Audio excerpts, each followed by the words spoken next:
delicious. These are questions. We are not the first people to be asking questions about God's will and why does benevolent God let terrible things happen, and that's certainly not new provocative material. That's been around for a long time, and we just happen to be asking it in our little horror show on the CW.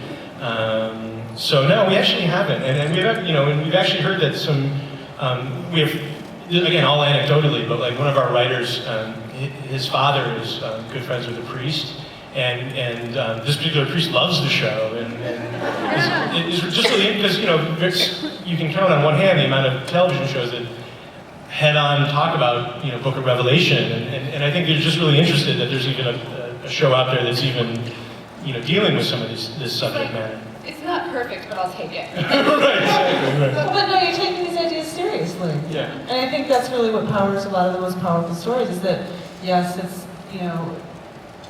the format of the show is these brothers hunting and whatnot, but there's really deep underlying things, and I think the idea of a search for meaning, and that's what really religion is a search for meaning and connection, and I think the show is actually taking that seriously on its own terms. I'm sorry, No, thank you very much. It's very nice. Thank you. Good try. Eric is actually using the show as a platform to start a religion. Oh man, I am gonna L. Ron Hubbard this shit. Oh man, that is a great idea. Oh. It all makes sense now. Way better money than syndication. Oh my god. Cryptology. I'm going to audit everybody out. They will have the money for the music. You got a question? Yes, since it's the apocalypse and all hell is broken loose, is there a chance we'll be seeing the cult gun returning? Ben? I think so. Yes. Even an object gets. I'm glad you like it.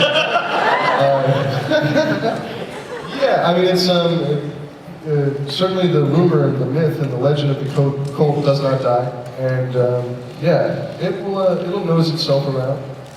If that's a satisfactory response. Yes. Thank you. No, thank you. Hello, my name's Beryl, and I'm one of Misha's minions. Actually, let me interrupt you. By applause, how many people in this room follow Misha's Twitter? Wow. Okay, sorry. My question's actually for him as well. Based on your personal beliefs, how did you prepare for playing an angel and kind of a morally gray one at that?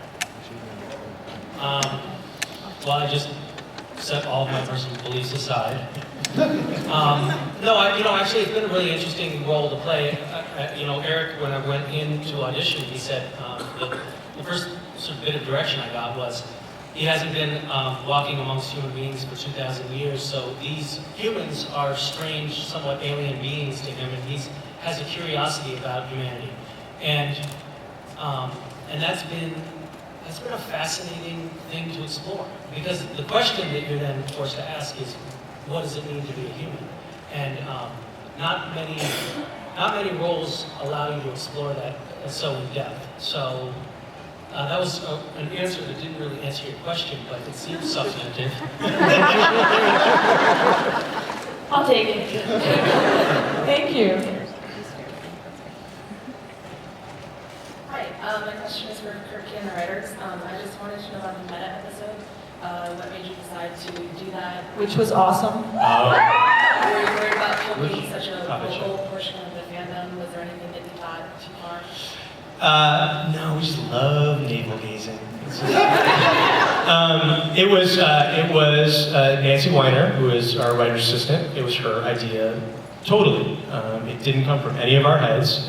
She showed up one day and wanted to do a Stranger Than Fiction episode in which Sam and Dean find out that they're characters in a book. And then we laughed and said, no, forget it, that's impossible. But it's just one of those stories that kept floating around, and then it was, and this is actually sort of how the writer process works, which is So we have the idea and we kick it around and we say it's impossible and forget it. And then there's certain ideas you just can't shake.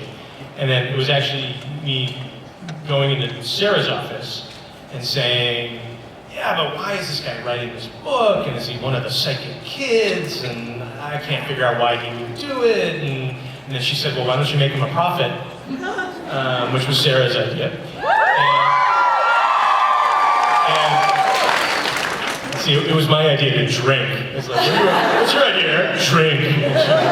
So, and then it all of a sudden kind of snapped into focus because it tied into the mythology. But, you know, we have a lot of fun sort of being self-deprecating. I mean, I think we're aware of our faults and the seams in our bunny costume as much as anybody, you know?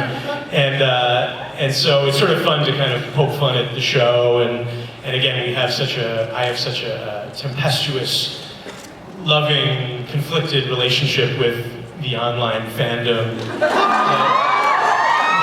that I needed to, you know, I also sort of was attracted to the possibility to also just kind of poke a little loving, very loving fun. Please don't hurt me.